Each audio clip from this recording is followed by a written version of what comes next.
So here's another video in my series of testing out Google's Gemini in terms of its competency as a study tool. And so I didn't give it very much here. I asked it, I just typed market for lemons worked example, and it went ahead and it explained the market for lemons problem. Sure enough, it's from George Akerlof.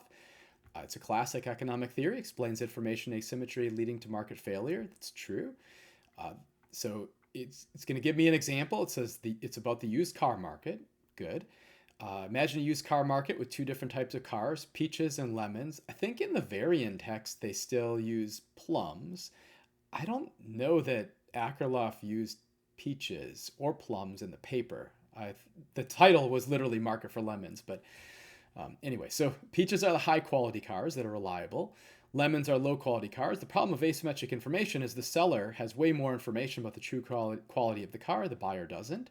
Can't easily verify this. So what's the problem? Due to uncertainty, buyers are willing to pay a price that reflects the average quality, which is going to be somewhere between the value of a peach and a lemon, somewhere between the value of a good car and a bad car. But the problem is the sellers of high quality cars are going to find that price too low, so they leave, and then that gives us this, which is what they're saying. Sellers of low quality cars are more likely to sell their cars at this price, so they can profit by selling a low quality car at a higher price. And so this is pretty good. I mean, it's more or less has the right explanation. You do get the exit of high quality cars. That's key. That's what makes this an adverse selection problem. So the sellers of high quality cars, peaches, realize they can't get a fair price, so they might choose to keep their cars or sell them privately to informed buyers. Okay.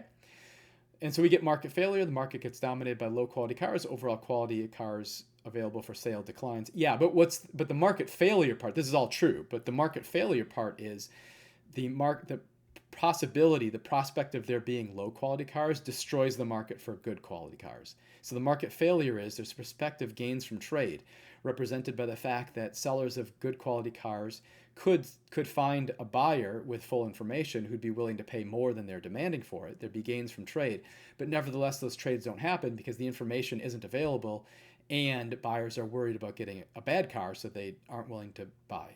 So that's what's going on.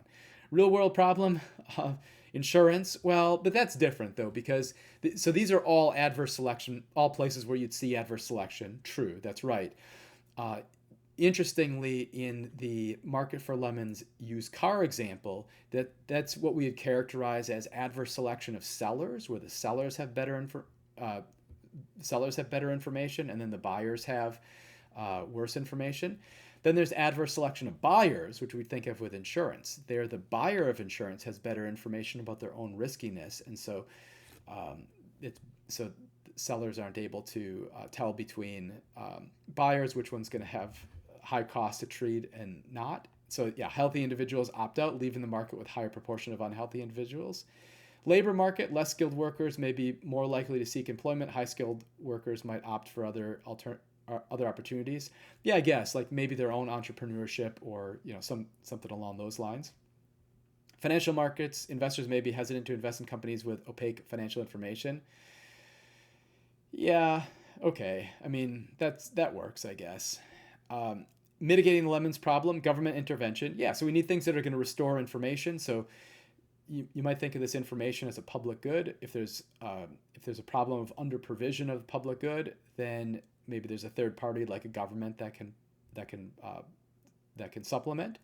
Reputation and branding, sure, okay, this can signal quality. Third party verification, yep, that restores information and presumably can reinforce sellers' claim that their good car is good. Warranties and guarantees, yep, this works according to our costly to fake principle, where the idea is buyers are going to infer that if it was a bad car, it'd be too costly for the seller to offer a warranty. Therefore, if you see a warranty, it must be a good car.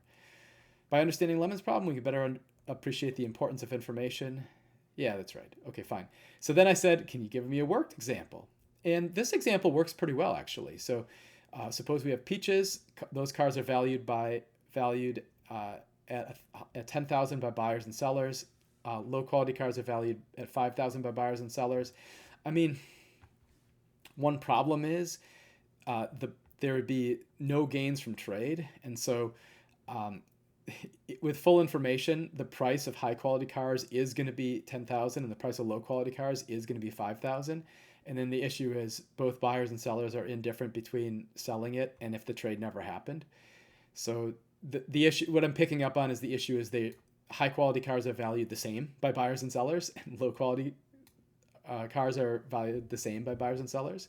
So there's actually kind of no reason. I mean, usually in economics we'll break the tie in favor of the economic activity, and so I'd say yeah, the trade would still happen and then there'd be no gains from trade, but the trade would happen. But a better example would put a gap between what buyers are willing to pay and sellers are willing to pay or willing to accept. Okay, scenario one, the market would work efficiently. Yeah, I got it right. The peaches would sell for 10,000. That's right. And lemons for 5,000. Exactly those amounts. That's correct. Asymmetric information. In reality, buyers can't perfectly assess the quality, so they know the proportion. Assume 50-50. Okay, their valuation is going to come from the expected value. Expected value is going to be your valuation times its likelihood, and then summed across all such pairs.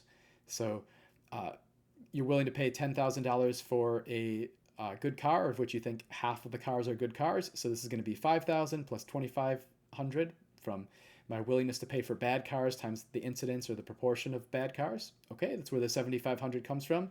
Buyers are willing to pay at most 7,500 for any used car. Sellers of peaches valuing at 10,000 will not be willing to sell at that price, so they're gone. Sellers of lemons valuing their cars at 5,000 will gladly sell at 7,500. As a result, only lemons are offered for sale. Yeah, and then the price really quickly is going to crash down to 5,000. So did they catch that? No. I mean, so they said there's going to be only lemons, but we should probably say something about the price eventually just being 5,000, but fine. To mitigate the problem, all those things we suggested before. Good. Then I asked about a uniform distribution. So consider a worked example with uniformly distributed seller valuations. So suppose they're uniformly distributed between 0 and 10,000. What that means is there's going to be the same number of cars of value between 0 and 100 as there are between 100 and 200, all the way up. Or every similar size interval is going to have the same number of cars. There's the same number of cars between 0 and 5,000 as between 5,000 and 10,000. Okay, so buyer's expected valuation.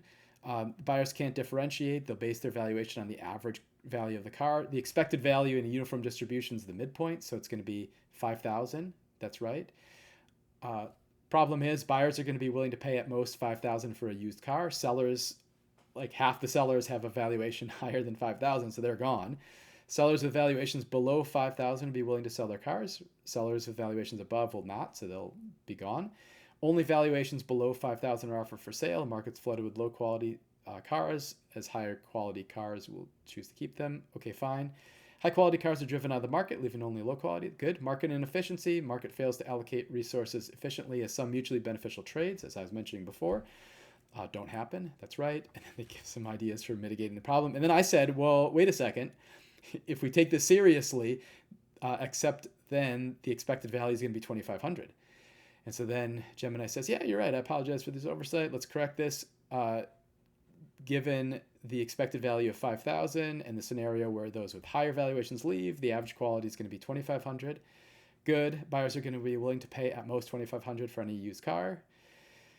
The expected value is 5,000. Expected value of a car available for sale is going to be 2,500, except those with valuations between 2,500 and 5,000 leave the market. So now the expected value is what, 1,250, and so on. Can Gemini figure this out? Let's see. All right, so the point is, yeah, new price 2,500. Did they get the iteration process? Oh, cool. So I don't know if I'm going to click through where those are coming from, but it does get the market collapse thing. It's not going to tell me where it's going to finish. Yeah, it's going to say this continues, very low quality cars, extremely low prices. I mean, yeah, in this one, what it's going to asymptote to 0, right? And so if we had discrete units, if we only had car, like discrete units, And in the end, you just have like the last, let's see, the last car could sell because, yeah, the last car could sell. When you got down to one car, that one last car could sell because then buyers would know exactly what its value was, and it would sell for exactly that price. Okay, well, hopefully you enjoyed this video. I thought that was kind of fun. Point is, Gemini's not. It's come a long way. Like if you look back at some of the videos they made previously, some of them were pretty bad. But this has gotten a little bit. It's gotten substantially better. It's gotten to where it's. I would say it's useful as a study tool, actually.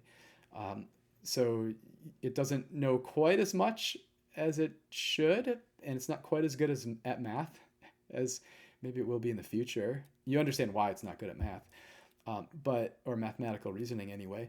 But it's gotten a lot better. I would say it is approaching where it's a useful tool to help study, as long as you realize that it can be wrong.